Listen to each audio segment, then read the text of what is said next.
Hello, and welcome to Spokane County Spotlight. I'm County Commissioner Chris Jordan, representing District 1 in West Spokane. For today's program, I've invited a special guest to talk about some pretty timely topics. Welcome to the show, Spokane County Auditor Vicki Dalton. Well, thank you for having me here. Glad to have you. So you were first elected as County Auditor in 1998, I gather. And a little later, we'll talk about how that job has changed over the years. But can you first give our viewers an overview of the key responsibilities of the auditor? As I understand it, it's a pretty big portfolio. I imagine a lot of folks at home might not know about all of the tasks that fall under your purview. Well, pretty much everything they didn't assign anybody else ended up at the county auditor's office. Everything else. And the simplest way to explain it is my offices take care of what are your greatest assets. First, it's your money. So we report how your money is actually spent. So we write the checks, we keep track of the books, and we tell the commissioners and anybody else exactly where the money went. We also do vehicle licensing, and that's your car or your motorhome or your snowmobiles, and that's your next great asset there. And we do registration, titles, tabs. Then I have recording, which is the funnest office. So that's the land records. That's the deed to your house.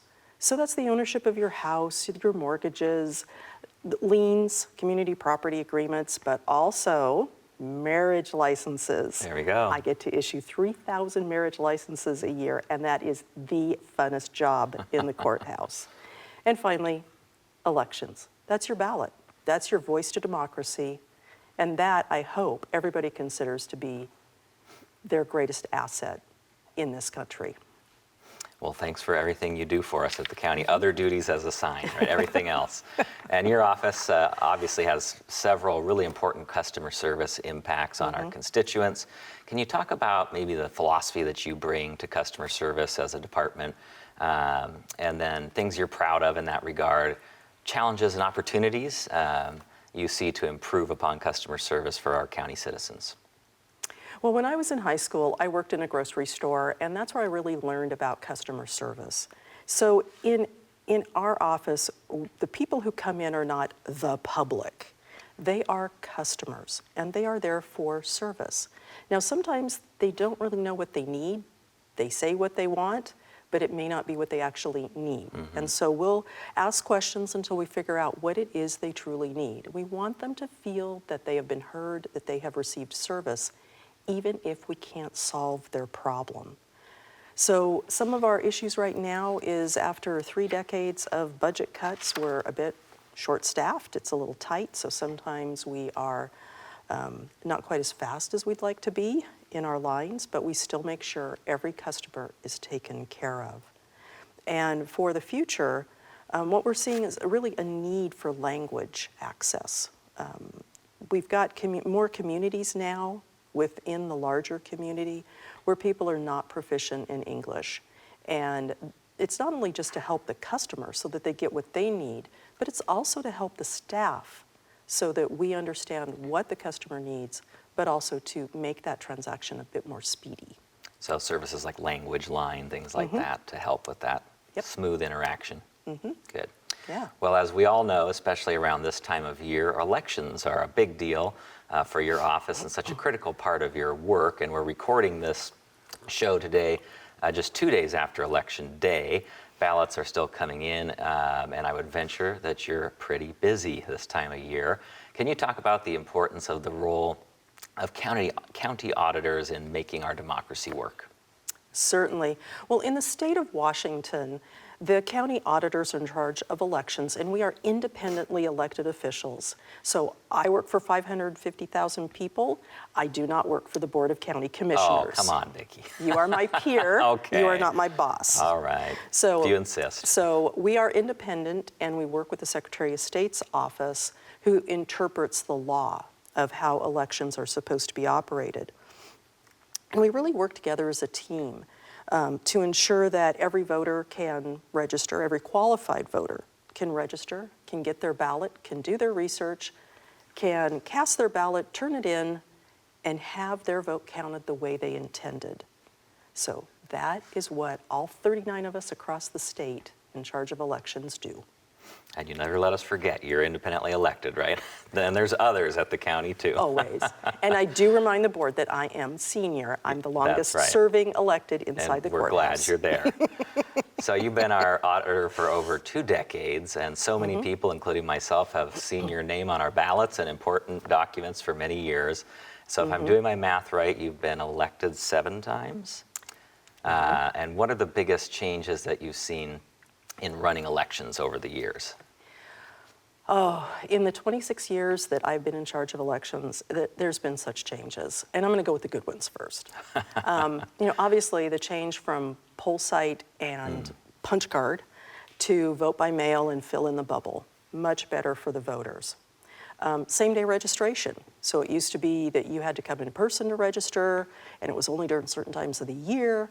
Now it's 365 days a year, and another good part here, you can register online as long as you have a Washington State driver's license or a Social Security number. So we use that to verify your identity. On the other hand, one of the things that really disturbs me the most is just the lack of faith in our election system.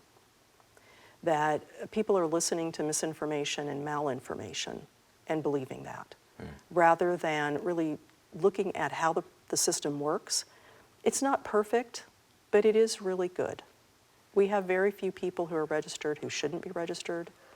We make sure that only 1 ballot gets counted for a voter. And we'll talk about that a little later. Yes, let's talk all about it. Vote by mail, it's been successful in our state, but certainly not without controversy at the national level.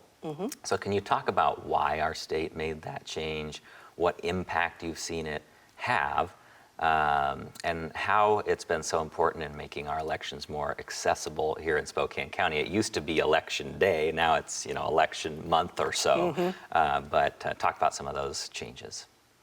Well, what happened was back in the late 1990s and early 2000s, more and more voters chose vote by mail. They chose to vote absentee. And it got to a point where the majority of the ballots we were counting were actually coming to us through the mail. So it no longer really worked to have poll sites. And so vote by mail fits our very mobile, active society. It used to be called soccer moms. People just don't have the time to spend all day at the polls. You're not limited to just that one day. So during this 3-week period, you, the voter, you get your ballot, you know what you're voting on. You can do your research. You can talk to people. You can watch TV or other sources. And then mark your ballot and return it. We're finding that our voters are much better informed and want to be informed than when we had poll sites. Vote by mail works administratively, but more importantly, it works for the voter. And do we see higher turnout as a result of that? We see higher turnout in the spring elections than what we used to have at poll sites. Not so much in the primaries and generals, but it's really those spring elections, which are levies and bonds, that make Very the difference. important. Yeah, good. Yeah. So well, let's back up a little bit. I want to talk about the journey of a ballot in Spokane County. When a citizen drops that ballot in the mail or drop box, what happens to that ballot? Oh, I love to call that a day in the life of the ballot. If you have time, yes. Well, let's try. Let's Maybe see. the highlights, the key points. Okay, we'll go for the highlights. Okay, so once the voter has sent their ballot back to us is where we're going to start. So we receive that ballot into our facility, and we log it in through a great big machine that reads that barcode. As soon as it goes through that machine and it captures the barcode, it identifies who the voter is, which election it is, which precinct, everything like that, and it almost in real time updates the voter registration record. So right then and there, we know that Chris Jordan has sent his ballot back in. Then at that point, we're going to verify the signature. So we've taken an image of it, pulls up on screen, and humans, real humans, are looking at the signature that's on the ballot envelope that just came in and the reference signature in the voter registration record. Do they match? Do they not? If they match, it moves forward. If they don't match, then we send a letter to the voter to say it didn't match, or about 0.5% of voters forget to sign. So it's an opportunity for them to rescue their ballot. So we do verify every single signature. If the signature matches or has been cured, then it goes to opening. This is why you have 2 envelopes. Washington State Constitution guarantees your right to secrecy in your vote. Right. So we want you to put it in the security envelope. Your ballot goes in the security envelope, then in the outer envelope. We're going to pull the security envelope out of that outer envelope. Then the outer envelope gets stored elsewhere. Your name and your ballot are then separated, and your ballot's anonymous. We're going to open the inner envelope and inspect the ballot. Is there damage to it? Physical damage, so that it won't go through the scanning machines? Very little. Please, people, do not eat pizza. Do not drink your coffee. While voting your ballot, please least do till you're not done. Reward yourself after, right? Do not set your coffee cup down on top of it, pretty please. So we're going to inspect that ballot, and then it's going to go through the scanners, and if the software can't interpret the vote, then the software brings that image up to 2 humans, and 2 humans look at it and interpret that mark. So if your pen kind of straggled, or if you changed your mind, you cross through one, you fill in the other bubble, no problem. Our folks catch those, and we make sure that your vote's going to be counted the way you intended.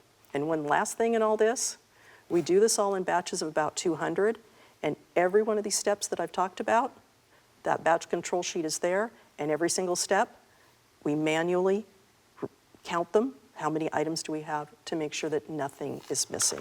We are essentially a bank vault.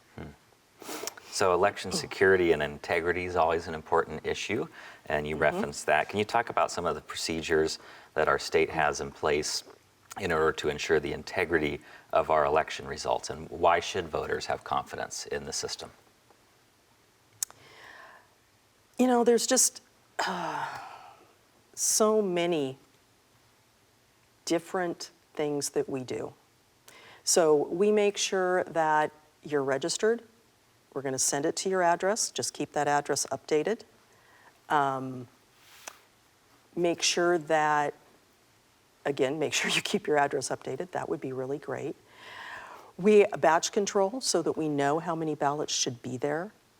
And we also work with like the Postal Service to make sure that we've got your latest address. You notice I'm harping on address because that is really the key to election security. And the tabulation system, I gather, is not connected to Wi-Fi, things like that, or the county network. So, okay, so on the tabulation side, the tabulation system is not connected to any kind of Wi-Fi, to the network, to any way for someone who isn't already in the room to get access to it. And when we move the information on election night, it's done on encrypted thumb drives. Right.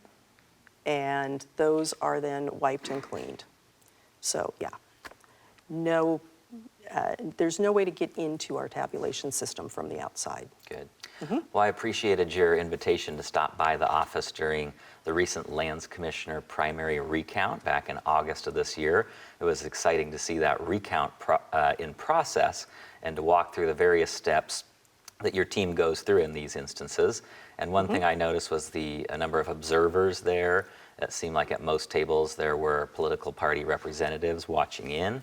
Can you talk about election observing and other transparency measures that are available to the public to help ensure that our counting process is open and visible?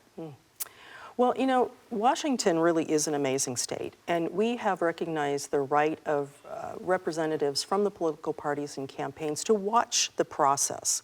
So they get to watch. They're not involved. They don't get to make decisions, but they do get to watch, and then they get to report back out to their organizations. And this really provides independent feedback, which is really important in people recognizing the integrity and security of the system. Good. Well, it truly takes a team to get all that work done in elections, and for many Americans over the past few years, it's been disheartening, as you referenced, to see even threats made against election workers or unsubstantiated claims about the work. And I just want to thank you and your team for doing this all-important work, first of all, counting the votes, carrying out our election law. So tell us a little about that team. Who are these exceptional folks that sign up to do this often thankless but essential work? Well, it is an amazing group of people, and I want everybody to understand that anybody who touches a ballot or has access to voter registration data is an employee. So I've got 6 full-time people, I've got 140 part-time people, and most of those part-time people are retired folk. Many of them are former postal service employees, so they know how to handle mail and envelopes and paper. They're incredible. And every single one of them is dedicated to performing an accurate, impartial election. And we couldn't do it without them. They are people who work very long hours for minimum wage. Yeah, and you get people coming back year Year after after year, year. and so you've got an experienced, dedicated group. So we appreciate them. Yes, we know each other and we know everybody's kids Good. and grandkids. Oh boy. Well, as we talk about election integrity, can you just speak to some of the track record of our state system when it comes to concerns about voter fraud? What safeguards are in place? How does our system protect against anyone who might seek to improperly vote? Well, vote by mail actually has numerous safeguards, and so I'm just going to touch on a couple of the major ones. But let's back up for a minute. Sure. There's 2 different kinds of fraud. There's registration fraud and there's ballot fraud. So let's talk about registration. In registration, we check against ID. So we're going to go up against the state driver's license or the social security number. So we're making sure that you are who you say you are. And then when it comes to ballot fraud, so somebody trying to put in a ballot for somebody else, we verify that signature. And the other thing is, if we've issued a replacement ballot, so there's 2 ballots out there for the same person, we know that. That barcode tells us that. Even if you return 2 ballots, the original and your replacement, we're only going to count 1. Right. So we have a lot of different checks in place. And I love going to vote.wa.gov and checking and getting that peace of mind that it's in and it's counted. If citizens have concerns or complaints about any possible fraud or anything like that, what processes are available to investigate and get to the bottom of those issues? Well, again, there's a couple of different ways to go about this. If it's voter registration, every voter has the right and opportunity to challenge another voter's registration. It's a very formal process. You have to fill out paperwork, you have to sign. It's a formal hearing where the challenger presents evidence, and we do go through a few of those every other year or so. But that's something available to every voter if you think someone doesn't really live where they say they live. For ballots, if you think someone is doing something wrong with a ballot, contact us. Tell us about it, and we will work with our prosecuting attorney to investigate it. So if you think something's happening, don't be silent, because that's consent. Call us, talk to us, and we'll tell you what we can do or what you can do as a voter to help us. Good. Well, as a longtime election official looking forward, what challenges do you see for our election system in the state, and do you have any ideas on how we might address any of those challenges? Well, besides funding, our biggest challenges really are the misinformation, disinformation, and downright malinformation that's out there. And some of this is internal, domestic, and some of this is actually foreign players trying to convince people that our systems don't work.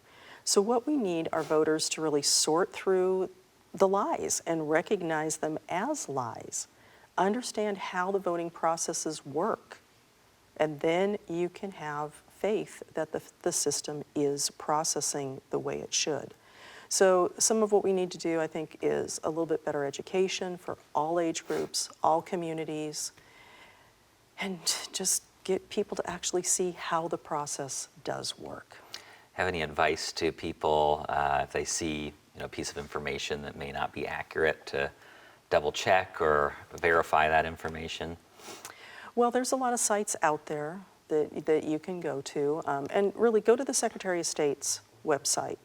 That's where you're going to find the best, most accurate and honest information out there about how our Washington state system actually works. And how do we engage with folks who may have language barriers or be learning English in this process? Well, through the Secretary of State's office for the covered languages, we do have some information available. such as the registration form and some voter pamphlets and translated ballots. But I've got to say, the League of Women Voters and an organization here in Spokane, MIA, stepped up and they did translations for this Wonderful. election, and it was great. So no taxpayer money, this was totally private money, and it was very, very welcome to be able to provide translations to several of our communities who do not necessarily have strong English skills. Good. Well, we've got a little more time. I want to back up a bit to the registration piece. And can you talk about any steps the state has taken to reduce barriers to registration or increase access to that over time? We have done so much in the last few years to try to make registration easier. I mean, first we've got same-day registration, okay? So that means 365 days a year, and the moment that you step in, you can register up until 8 o'clock on election night, which, trust me, a lot of people Really? did. Yeah. Yeah. Is that like the people who get their Christmas gifts like on December 24th? And some people whose birthday was that day, but yeah. So same-day registration, one of the best changes, a small group of people, but still a great change, was Bright Line for felons. The laws used to be just impossible to figure out, and so now the law is, if you have a felony conviction and you're under the control of DOC, which is behind bars, you can't register and vote. As soon as you're outside of those bars, you can register and vote. Very, very clear, and has really made it possible for people to re-enter society and not go back into prison. We have pre-registration for 16 and 17-year-olds, and you can thank Senator Andy Billig for that one. He got that one through, but he listened to us, understood what we needed for administration, and he got it done. So really happy for that. And we have online registration now using driver's licensing or Social Security, so you can be sitting in your PJs at 2 in the morning, and as long as you have identification, you can register to vote. And then, of course, one of the more recent ones is that 17-year-olds can now vote in the primary if they're going to be 18 in the general. They can only vote, though, in the narrowing elections, where it's narrowing the number of candidates going forward. In the primary, they cannot vote on final elections, such as levies and bonds. And finally, the biggie, votewa.gov, because now you can go in there, you can get your own ballot, you'll see what's on your ballot, you can get your voter's pamphlet that's just your races, you can track the status of your ballot when you send it in to us, you can change your address if you need to. It is an incredible service to our customers. Right. User-friendly. It makes you feel good to see that, thumbs up or whatever it is that your ballot has been counted. So can you briefly talk about, you mentioned Senator Billig listening to us, using your voice in Olympia, working with the other auditors across the state, the importance of that? So the auditors do have a reputation for being quite the block. So we really work on our legislation. We make sure that it is as functional as possible and will appeal to as many legislators as we can.